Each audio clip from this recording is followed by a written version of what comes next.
Good morning, everyone. Brian here with BMK Retro Gaming.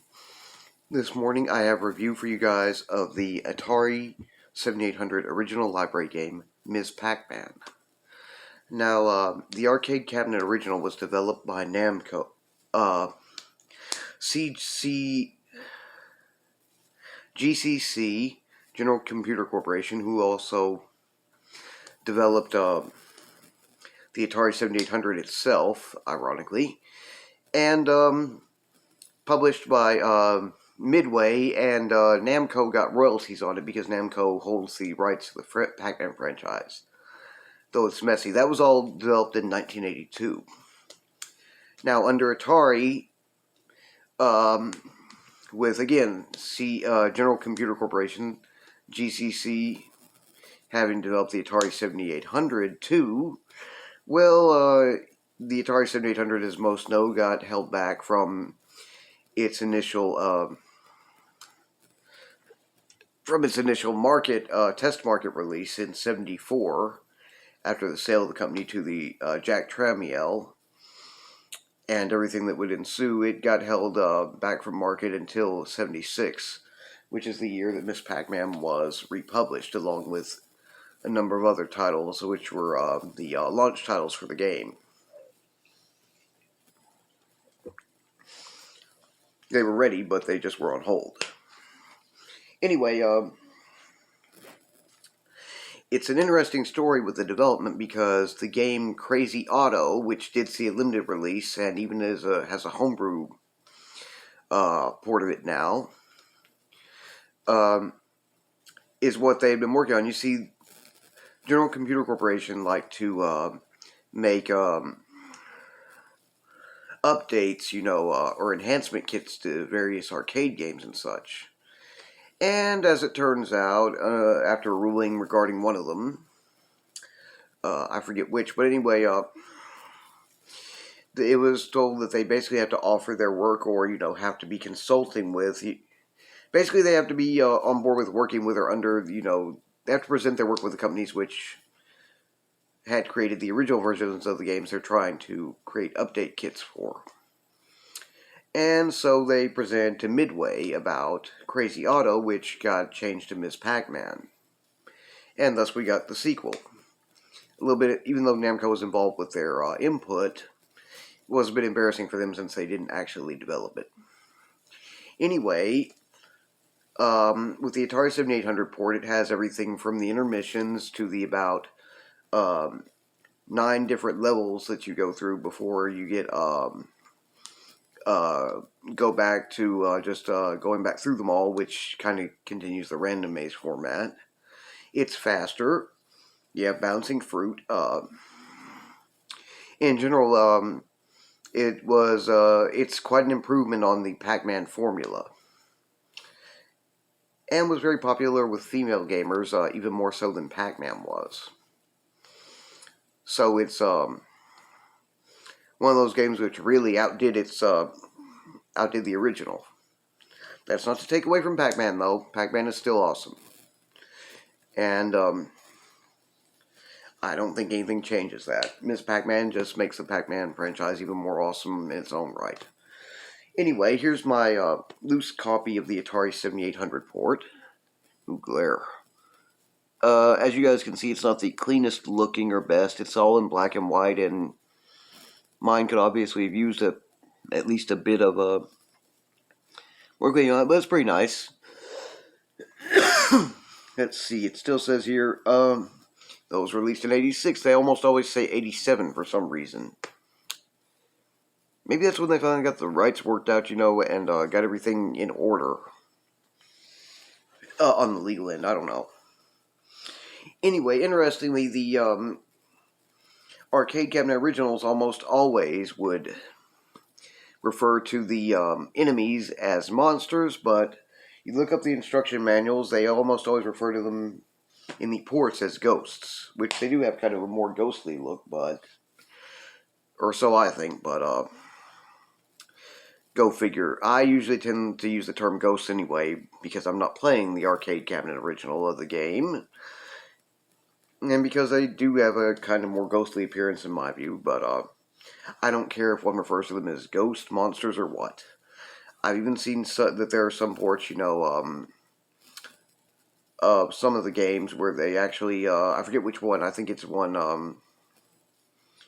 for one of the Atari consoles. It may be for the Zegs, the XE game system, the Zegs, where they are actually referred to as either gremlins or goblins, which that was the first time I'd heard that one.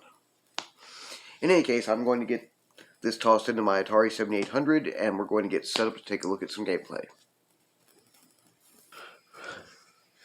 Okay, so here we go. I'm going to set us up with the teddy bear level of gameplay because, well, who wants to go for the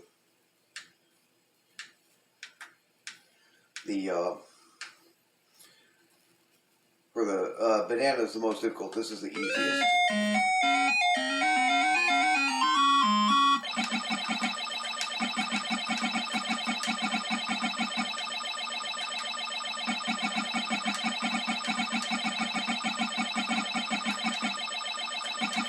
You want to keep trying your best to pattern around everything.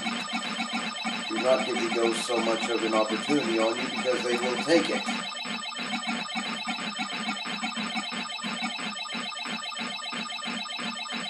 Kind of like in Pac-Man, you do not want to use your power pills, power pills until you have to.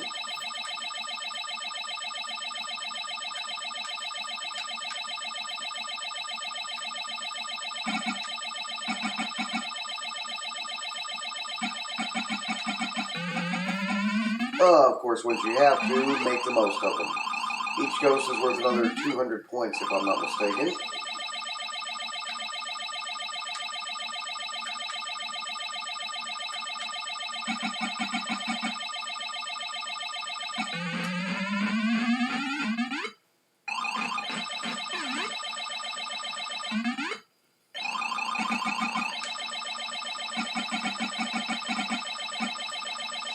Oh, and the teddy bear is worth about 50 extra points, so...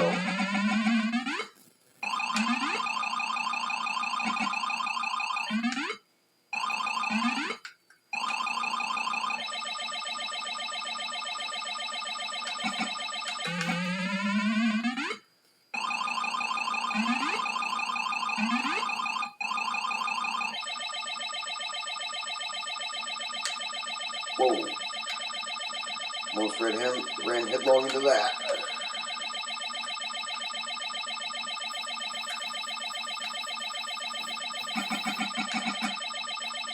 Oh. Oh, no, I don't think so. You're not getting me in the first one like that. I will not do it that way. I don't know why I missed one, but oh well.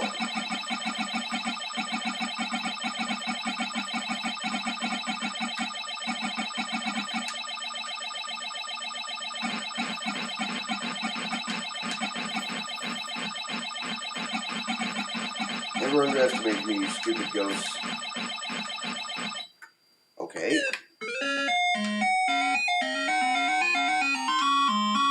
Usually I don't have that happen, but for some reason my stick... I'm working with the Hyperkin Ranger controller right now, and sometimes it can be a bit trickier.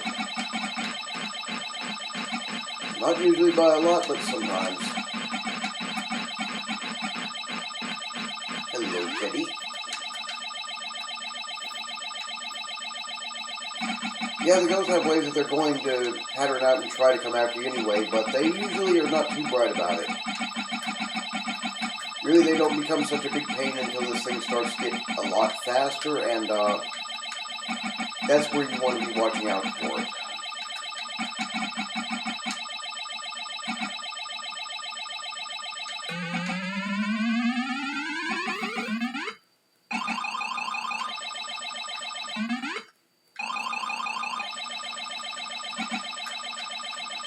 And also try not to go doing stupidly what I did earlier and forgetting to get a small number of dots that you should have gotten already.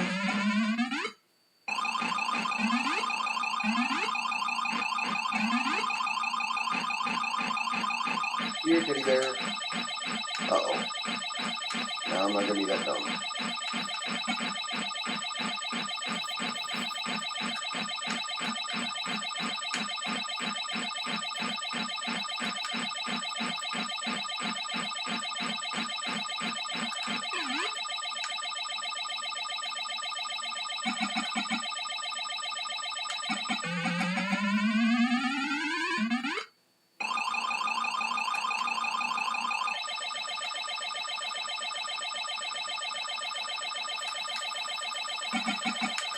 I have the ghostly quartet mostly off of my tail. And there was a tight one to maneuver through. Come on, you morons.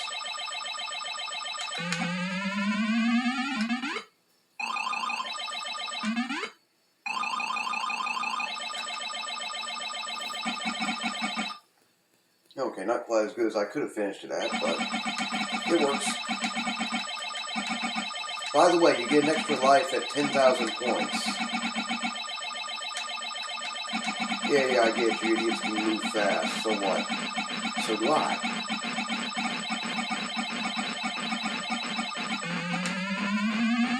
Matter of fact, I move much faster than you clowns do. So screw you.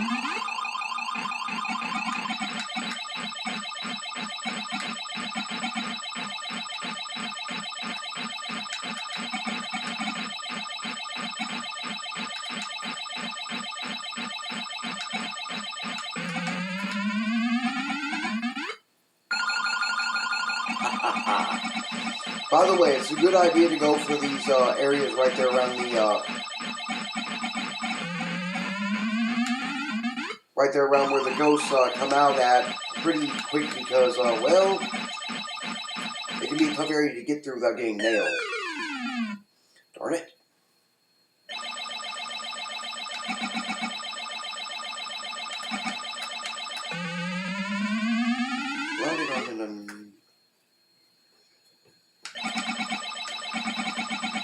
Okay, I think we're on strawberry now, which is not, darn it for me talking, not my favorite.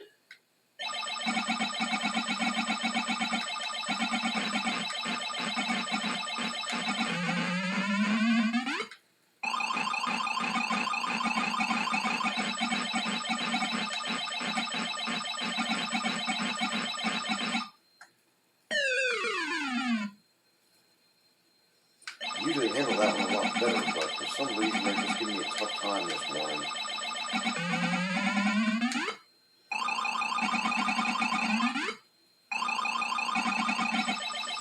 That's one thing I like in Pac-Man. You want to go ahead and be careful enough to go ahead and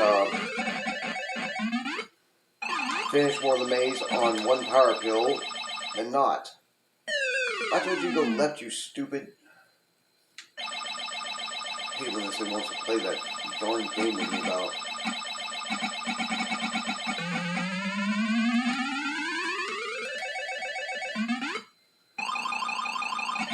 Yeah, you're not getting me this time. Here we go, first intermission.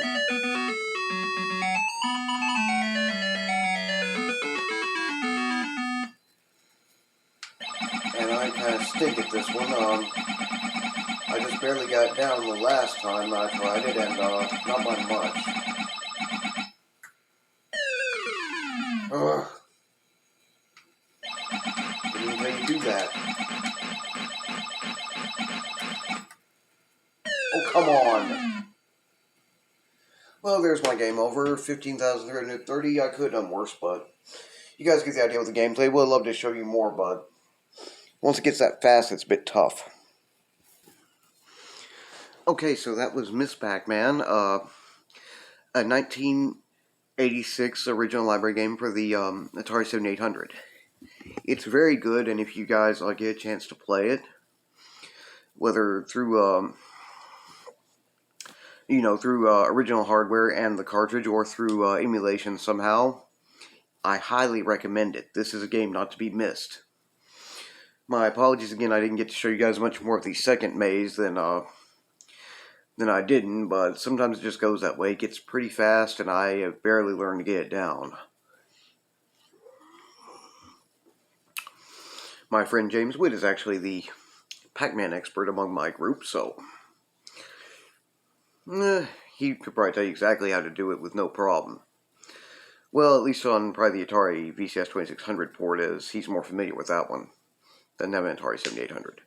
But same game generally. Anyway, my preferred YouTuber is Willie with his channel Arcade USA, Retro Game Clips, Retro Sutra, who has a nice comparison contrast with quite a few other ports of the game, Phil with his channel, The No Square Gamer. The Crow Continuum continued. Viz gameplay videos. The Lard's Lair, who also has a comparison contrast video of about 4 different ports, including this one. And actually, with the Lard's Lair, I'm not sure. I've been subscribed to the channel for a while, but I think this is one of the few things I've had that I could actually share a recommendation and link on. So I'm glad to have one more on him if I haven't had many others. And finally, my friend Brian Puddin with his channel Brian's Man Cave has a comparison contrast with the Atari VCS 2600 port. So let's see, that's about 8 videos for you guys that I'm going to leave you. I'm recommending and will leave links to for you guys to check out. And there is a Wikipedia article, so I'm going to go ahead and leave a link to that for you guys. Anyway, if you enjoyed my channel's content, please like, share, and subscribe. And please don't hesitate to leave any questions, comments, or suggestions down in the comment section below. You guys take care, have a nice morning, and I will see you again in my next video.